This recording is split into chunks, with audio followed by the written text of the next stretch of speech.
Let me put my chronometer. Ah, okay.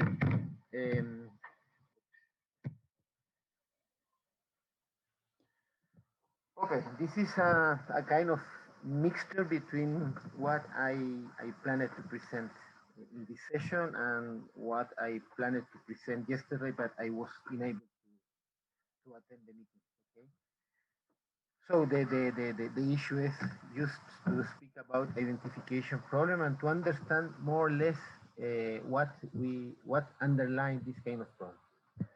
So maybe the question is when an identification problem arises, and in our experience, uh, when data or facts are connected or combined with theories, then suddenly, let's say, appears an identification problem. This is, at the end of the day, the message of the talk.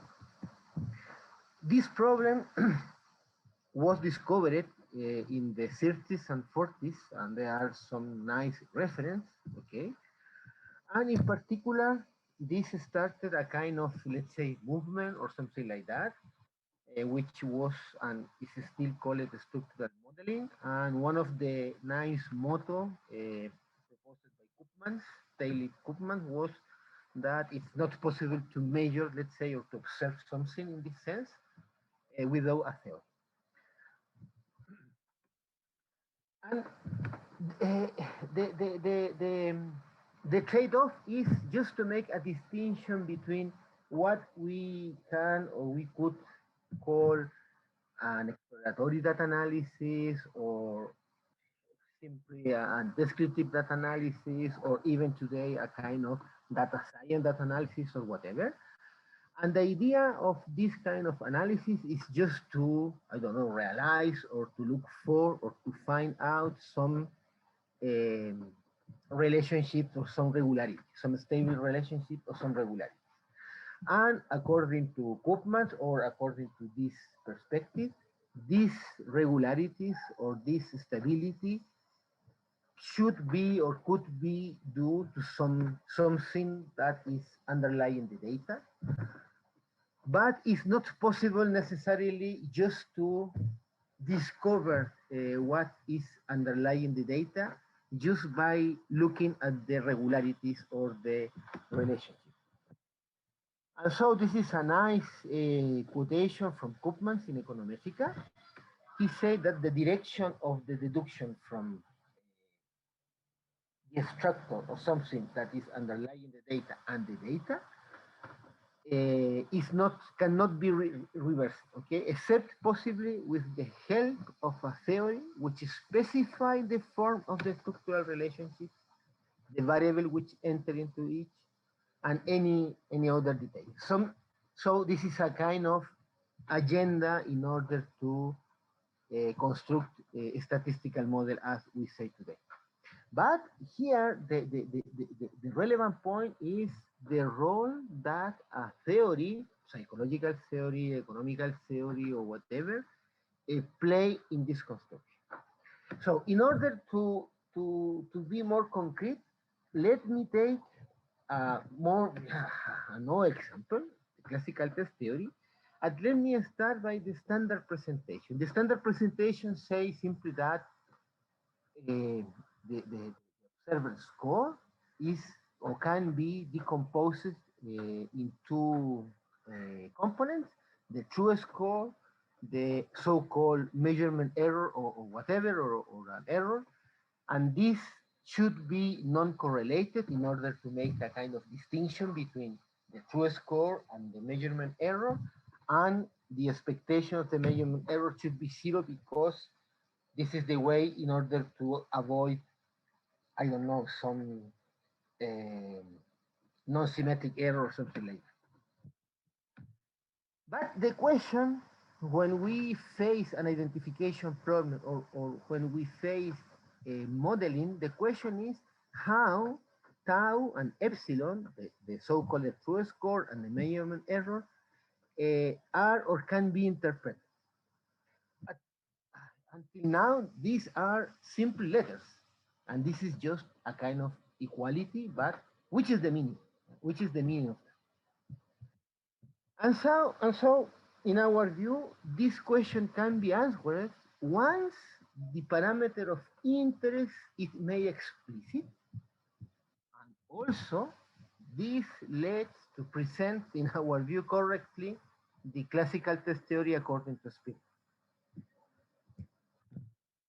And we will do that taking into account geometrical perspective, which is the opposite to the arithmetical perspective, and this is other way to understand, to conceive, or to define what people or the intuition we have about measurement.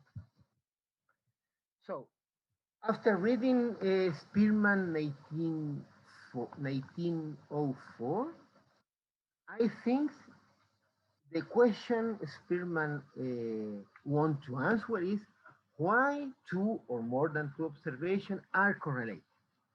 He measure a lot of, or he collect a lot of educational data after doing a big review of the psychological literature. And so he said, okay, these are correlated. Why? And the question, in order to translate his argument, the question is the following. We can decompose the correlation of the covariance, let's say, okay, the covariance between two observable variables in this way, and this is always true. This is always true. This is the covariance of two conditional expectation or two orthogonal projection on something which we believe that generate or are responsible of the correlation between y1 and y2, and some errors. Errors in the sense that y1, all that we cannot explain of y1 using theta. This is because of the difference and the difference. But what Spearman assumes, and this is the main assumption, is that this should be zero in order to avoid what he called the spurious correlation. We need to look for a theta such that all the relationship between y1 and y2 are due to this theta. So, when this is equal to zero, this is the weak version of the axiom of local independence, and we use this notation, y1 is orthogonal to y2 or given theta. So this, I mean, Spearman is not trying to discover, let's say, in the data, the axiom of local independence.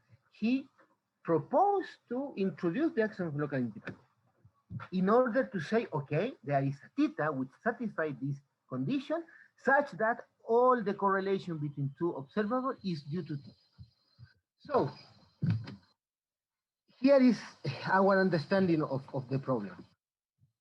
The weak version of the axiom of local independence is equivalent to the zero partial correlation between y1 and y2 controlled by or partialized by theta. It's easy to prove that this is equal to this if the conditional expectations are linear. This is a second hypothesis. And so this is equal to zero, and this expression is the zero partial correlation between y1 and y2, let's say, given theta. So, which is the parameter of interest Spearman is trying to find out, assuming the axiom of local independence. So, assuming that there exists something underlying the observable that produces the relationship between the observable. So, he considered three observations. So the classical test theory must be explained taking into account three conditions such that all the pairs satisfy the axiom of local independence. This implies this zero partial correlation, and by this equality, this implies these equalities. And so what Spearman is doing is really doing an identification probably before the 30s or 40s, and he is trying to identify the correlation between one observable and this theta or this latent variable or whatever. And so he arrived to prove that this correlation to square is equal to this one, and this is the famous tetrachoric relationship.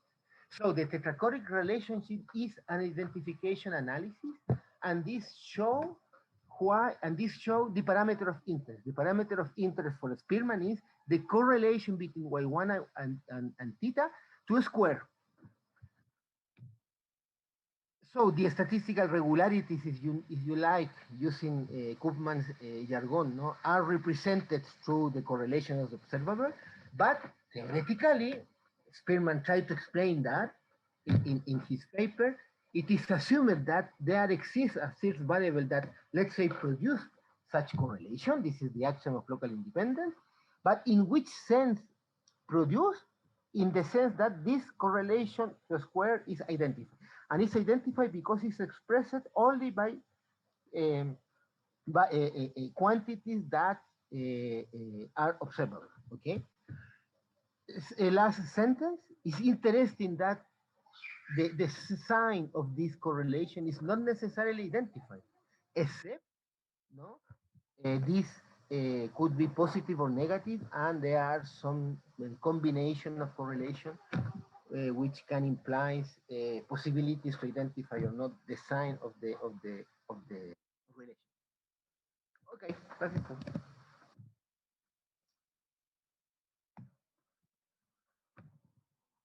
Great, thank you. Always deeper than I'm ready to go sometimes. I need a cup of coffee, I think, to keep up with Ernesto, or maybe a good scotch would be better, something like that. So our plan is that we should have some discussion now, and we don't. I don't have a deadline of how to do that, but perhaps one thing we could do is perhaps we could start off just to get each paper sort of into discussion. We could take the three in some sort of order, and then I'd invite, in particular, the presenters, the three presenters, to talk to one another about whether there's some interaction. So first, let's just open up each one, and I'll just go through in the order they were given, and then I'll invite the three presenters to have a little conversation. See if you guys can talk about something about how your papers interact. So let's start off with Wenjing, and let's can we open up to questions or comments for Wenjing? You could put a question in the comments or chat, or we'll just put up your hand and say something about that. Any? Okay, let me think. Some question. You guys think, yeah. So I do have a question. Does it mean perhaps get things going? I mean, I think this is fascinating stuff, looking at these possibilities of differing discrimination parameters, and of course thinking of them as misfit. You know, one thing I always say to people is, if you're really worried about discrimination, maybe you should just fit 2P models and then interpret those variations as misfits. Might be better than interpreting misfit statistical. Perhaps Eduardo will have a comment on that. But here, one of the ones that I find most interesting is actually the discrimination not on the items so much, but on the judges. And I wonder, have you thought about doing something similar, looking at differing rater discriminations as opposed to item discriminations, which you were looking at here? So Wenjing, or perhaps your co-author Stephanie, might comment on that. Yeah, so we did simulate the raters to have the different discrimination. Oh, you did? Okay. I guess I didn't get it. I was trying to follow along. I didn't get it from the... I thought it was the items. It looked like it was the item. The alpha was... Well, I guess it was a subscript. Perhaps it was too small. I thought it was the items that you were... Sorry. Misunderstanding. Glad to see you doing that. Glad to see you doing that. Excellent. And the alpha, the discrimination is rated with rater I. We use the subscript I. You use well. Here's a suggestion: when you're making up subscripts, if it's the rater, use R. If it's the item, use I. If it's the person, use P, etc. You know, use the little thing just to help. You know, perhaps short-sighted people like me who are having trouble seeing on the screen. but just to help us with, I try and do that all the time, by the way, in my writing. And it's all over the place in the literature, of course. So, you know, there's no total standard for that. But we have one, and Charalambos. I don't quite know how to say your name. Just Harry. Okay, now that's a very interesting way to pronounce that name there. Harry. Okay, Harry, why don't you go first? Some comments. I was just wondering, because you kicked out the misfitting raters, but would have it changed if you kicked out like some of the responses and kept the raters? Like, you know, unexpected responses, just trim them, keep them as missing, and that way you save the rated data.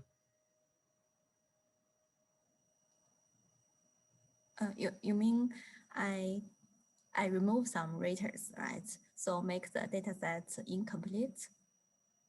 The data set has a missing value.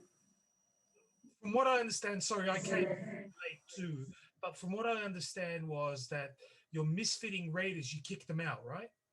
Yeah, if the in-fit or out-fit mean square error is larger than the 95%, the upper limit of 95% interval. What I'm saying is, I mean, in a real situation, would you kick out would you kick out the raters and lose all that data? Or would you just look at their unexpected responses and just, you know, it's like trim the data and keep the rater? Yeah, I think he's suggesting that you might look at the residuals and find the big residuals for each rater, and just maybe, so some raters have a lot, so you put them out and see what happened. But that's the suggestion. Yeah. I mean, I think that is the idea in practice, but what we were focusing on is looking at the procedure for identifying misfitting raters and the problem that Wenjing mentioned, where if you're looking at rater misfit and you have some really extreme misfit going on, that will impact your conclusions about the other raters in your sample. So yeah, we agree that we should, use sort of these rater removal decisions very carefully and look at the individual residuals. But this was really just focusing on that iterative procedure. Maybe you could have a mixture, you could, those raters who had a lot of those residuals, you'd take them out completely, but others you'd leave them in if it was just some. And don't pay them. Right. Yeah. So sorry for jumping in, Wenjing. Go ahead and add anything you want. Yeah, thank you, Dr. Wings. I think Ernesto has yeah. has a question. I have a technical question because I one of my students found a problem with the bootstrap. Are you doing a bootstrap using or assuming that your Rush model is a random effects Rush model? And if it is the case, just to give me some suggestion, how you estimate the theta in each step of the bootstrap. Because I have problem when we do data, because if it is a bootstrap, in principle the distribution of theta is unknown, and so how can we predict the theta without a formula, let's say? But this is just a question. I don't know.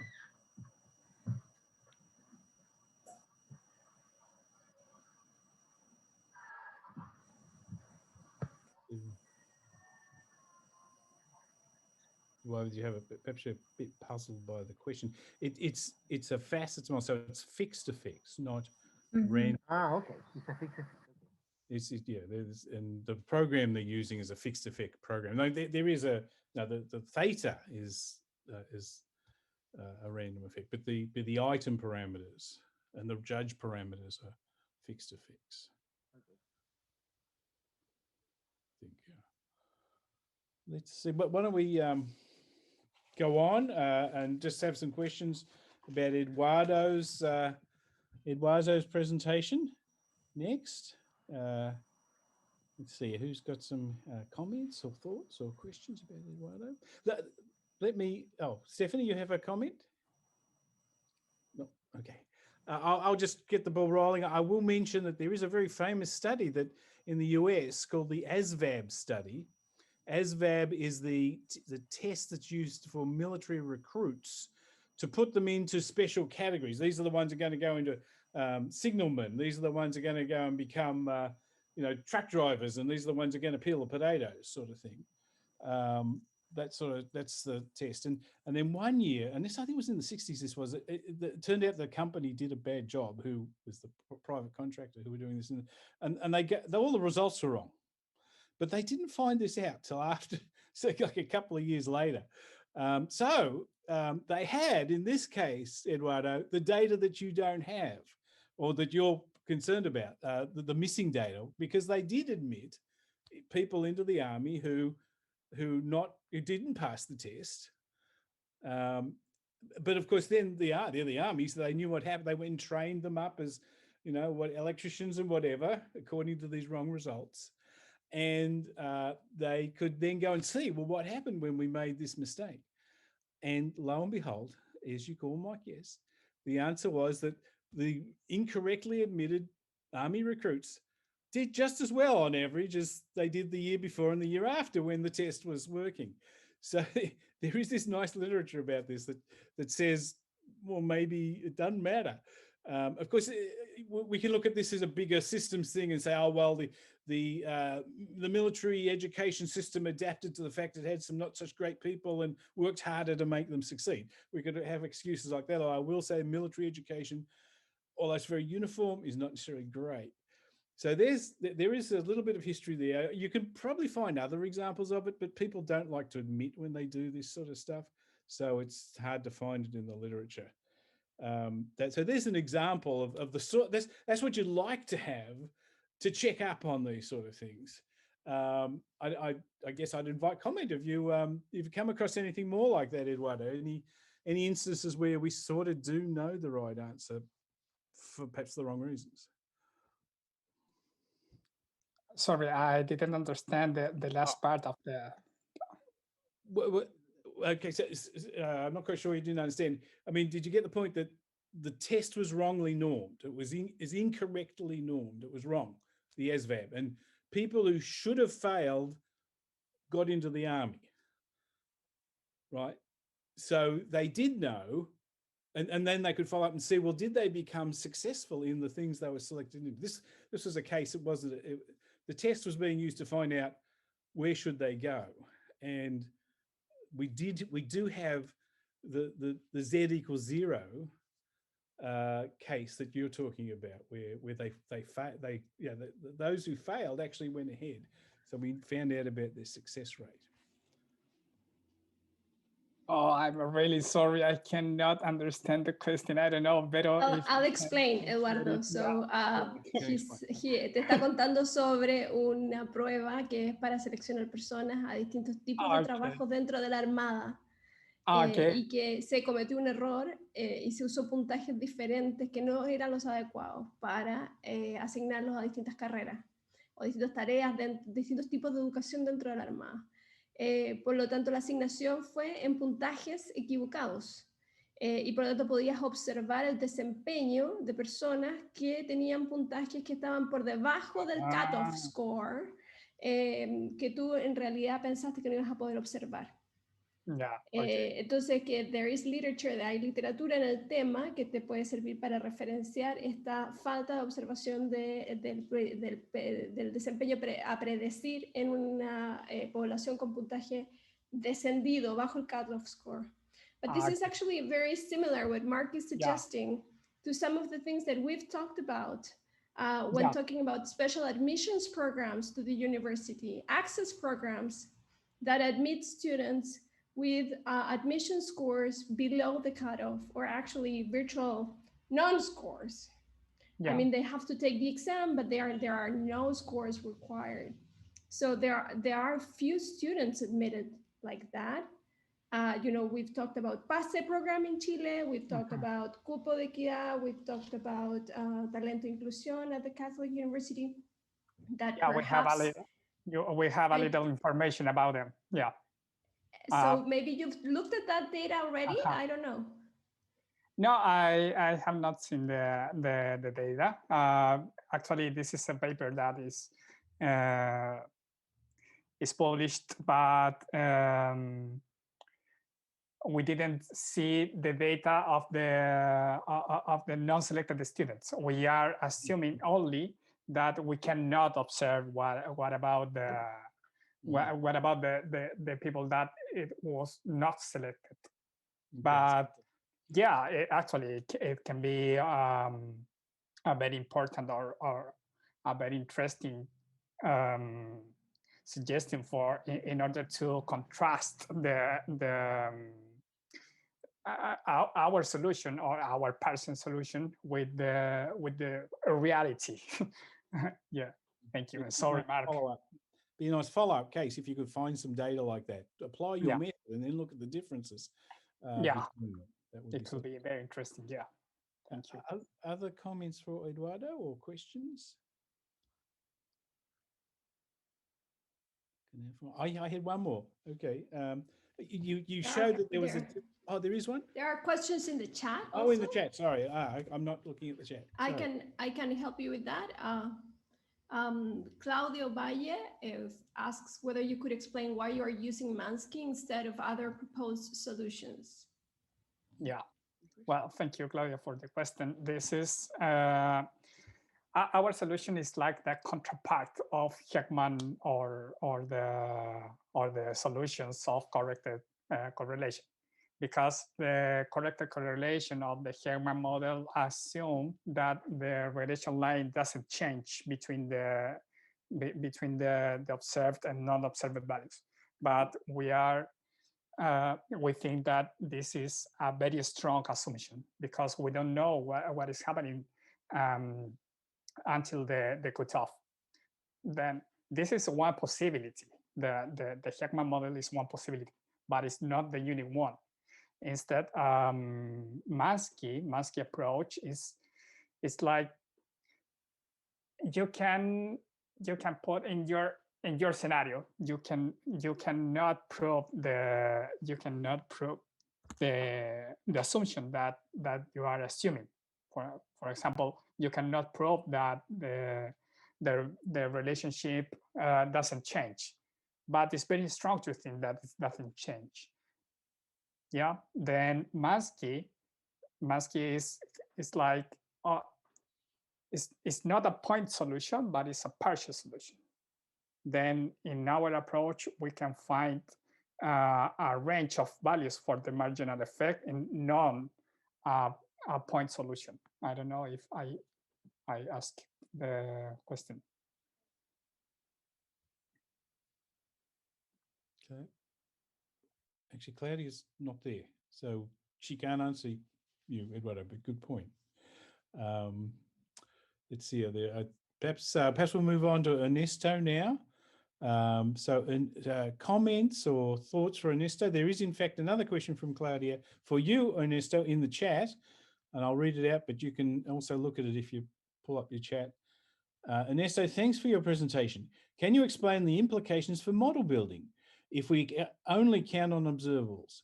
What should we do to avoid identification problems in educational research? There's a question for you.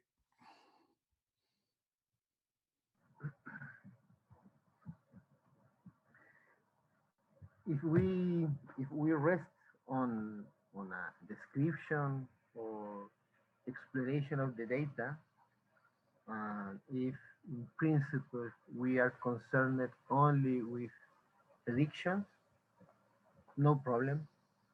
But if we want to understand the phenomenon, if we want to explain the phenomenon, so when we speak about the data we have or we are analyzing, we explicitly or implicitly use theories, and so we combine the data observation with the theory, and suddenly it appears an identification problem because Or if you like, we have an identification problem when an explanation of the phenomenon is not the unique one. For instance, a typical example in the, well, there are a lot of examples, but a nice example maybe in the educational research literature is the so-called peer effect. You have a social interaction between students, for instance. And if you are a sociologist, maybe you can say, okay, my child reflects the behavior of the group, peer effect. But an economist can say, no, it's just a correlation effect because the families of these kids share similar characteristics. But other people could say, no, maybe this social interaction is due to an exogenous fact. For instance, I don't know, the teacher is against to some behaviors, and kids do the behavior just in order to be to be against the teacher. So you have three explanations, but only the same observations. You have an identification problem. So if we want to do science, we need to solve identification problem. If we want to do, let's say, just to be ironic, data science, no problem. You can describe the data. Okay. You have a low opinion of data science, it sounds like. Yeah. I think you share that with Luca, by the way. Yes, I do. So can I paraphrase? I mean, when I look at what you're doing there with the tetracurrent correlations and so on, really, to me, you're testing fit, really, aren't you, of your assumed model? Is that a reasonable way to say that this is going to tell us, is that assumption reasonable given the empirical data we have? Is that? Yeah, that is a good question, and this is just a question I was discussing, for instance, with Eduardo. There are some. Let use this distinction between in English. I don't know if it is correct, but assumption is something that we cannot falsify with data. Hypothesis is something we can falsify. So when we solve an identification problem, we in principle need to introduce assumptions. Yeah. And this is because the job we try to push and to share is we need to solve an identification problem in several ways in order to understand which is the impact of our belief about the data. But it's not possible to falsify with the data. This is the trap with the data. We can have the infinite population of data, but the identification problem persists. So I suppose I want to revisit because I don't know, but I suppose this is what, for instance, Thurston faced by the first time when he realized an identification problem. In his nice book of the vector of the mind, when he is developing the equations, he realized an indeterminacy, and he said, how can I explain my observation with different axes? So he realized the identification problem. It's really incredible to just to follow step by step the discovery of the problem. No? So, and for policy purpose, it's amazing and maybe dangerous. I don't know, maybe delicate, because, for instance, today with the pandemic, there are a lot of data analysis using, for instance, the PCR data, but still once there are identification problem because the prevalence is not perfect, etc. So a policymaker just needs to make or to introduce different assumptions about the behavior of the PCR in order to share a lot of or several policy recommendations, because we have not the true. I mean, this is the job with the identifiability, and in particular in Spearman, he, in a sense, if you like, he push or he want to avoid spurious correlation. Solutions, axiom of local independence. What can I identify? I use the correlation to square between an observation and this theta. This is all, and this is amazing because we don't, I mean, we can estimate, I don't know, the theta or the Tour score, but for Spearman, it was this correlation. This is the intent. We might question it today that that's the right thing, but he sort of. Yeah, it sounds like you're saying really what you should be doing is not just use one model, but use in a sense a family of models and have some variation that you can compare. Yeah, I like that idea. Yeah. And it's like saying, well, one of the things, if you really care for the Roche model, you should be fitting the 2PL and checking, and seeing, oh, what happens when we get the two? What are we going to do with those discrimination parameters? It's not they don't exist. So we don't want them to exist, is the point for the Roche models, really. And we are, thank you, Ernesto, for finishing off. Thank you, Eduardo. Thank you, Wenjing, for your papers and your discussion. It's been very exciting. I want to finish now and give you 15 minutes before our next session, which is a spotlight presentation by Ben Domingue from Stanford. So that's a very interesting one. I hope you all come back. Thank you, guys. Thank you. Okay, see you. Bye-bye. See you. Thank you very much. Bye-bye. See you in a minute. See you soon.